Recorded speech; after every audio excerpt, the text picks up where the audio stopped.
Hi, I'm Audrey, and welcome to my podcast. Today, I want to talk about life advice. I personally could benefit from some life advice because I don't really know where I want to go or what I want to end up doing with my own life. This brings me a lot of anxiety, especially on the day-to-day, so my overall being is sort of a giant question mark of what's going to happen today, what's going to happen tomorrow, what's going to happen in the future. I think I could really benefit from some different perspectives. So what I ended up doing is I asked my friends the best advice that they have ever heard or the best advice that they live by. Let's get into it. The first person I decided to ask was my friend Ella. Let's hear what she has to say. The advice I live by is actually scripture. It is God grant me the serenity to accept the things I cannot change, courage to change the things I can, and the wisdom to know the difference. This was always recited to me by my parents growing up. Now, I really like this advice. I might be a little biased as I am Ella's best friend and I am Christian, but I still think that there's a lot to take away from what Ella's advice is. I worry a lot on the day-to-day, often worrying about things that I can't change and things that I can't control, and I think that this is very grounding, and I think that it would be very beneficial to apply to my own life. I know that Ella is one of the more grounded people that I know. She's very go with the flow, and I can see how she applies this to her life for sure. The next person I asked for advice was my friend Colden. Now, Colden is relatively introverted, relatively quiet, doesn't really have much to say, but when he does say something, I usually find it to be very wise or profound, so I know that Colden is a good source for advice. Let's see what he has to say. It is, don't leave fish to find fish. And this was told to me by a man in a fly shop. Music licensing. But I think it applies more to life as a whole rather than just fishing. It's a way of saying don't lose what you have over a desire for excess. You know, people can be obsessed at times with the idea of the next best thing. What's over that hill? Where is the greener grass? You know, and they fail to appreciate what they have in front of them. And so I think it's a humbling statement to make about life. I think Colden's right that this is a humbling statement to make about life. And I do think that I should also probably apply this perspective into my life. Just gratefulness and being okay with where I am and what I have right now instead of worrying about the future or obsessing about something that I don't have. I think that's really great advice, so I thank my friend Colden for that. The next person I wanted to ask for advice was my boyfriend Alex. Let's hear what he has to say.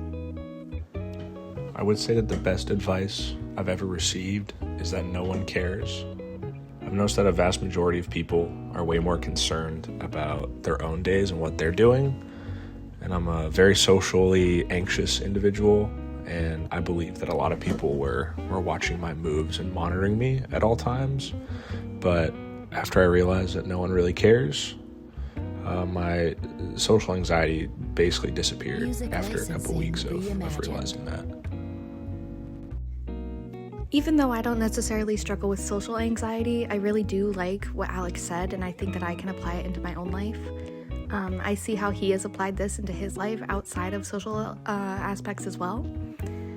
I think that it can be challenging to keep your eyes on yourself in this life because there's so many other people that we know who are doing so many crazy things, so many great things, things that you wish that you could do. And I personally struggle with comparing myself to others. So while it's a little different than what he said, I think that this is good advice that nobody does care about what I'm doing and I can do my own thing. I definitely see how this kind of thinking has benefited Alex. He has grown into a very strong and very mature individual, and I love that about him. I hope that I can apply this to my own life. I also decided that maybe I should include some of the best advice that I've ever heard, and this is actually from my roommate who I lived with when I was up at college. She would always tell me that comparison is the thief of joy, and I think that she is so correct about that. I would often compare myself to other people, what other people were doing, or people's grades or people's financial status or something like that, and I would really dog on myself for where I was at compared to other people. And then she would tell me that, Audrey, comparison is the thief of joy. Music licensing and, reimagined. you know, she's right. She is right. Comparison is the thief of joy, and I'm robbing myself of the joy that I bring to myself and bring to others, and all the stuff that I've done. So yeah, that is the best advice that I can think of. Alright, so let's try to digest all of this information. The first thing that I'm going to take away from this is that I love my friends so much.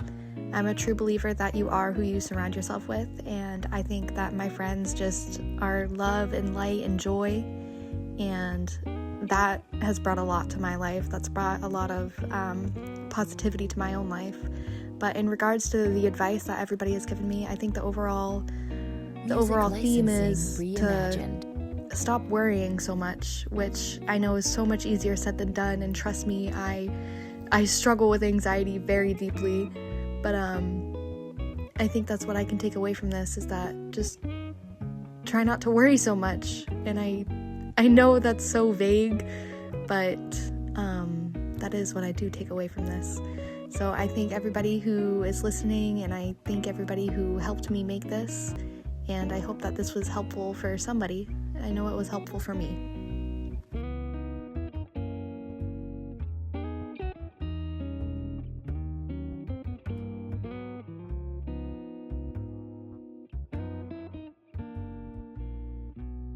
Music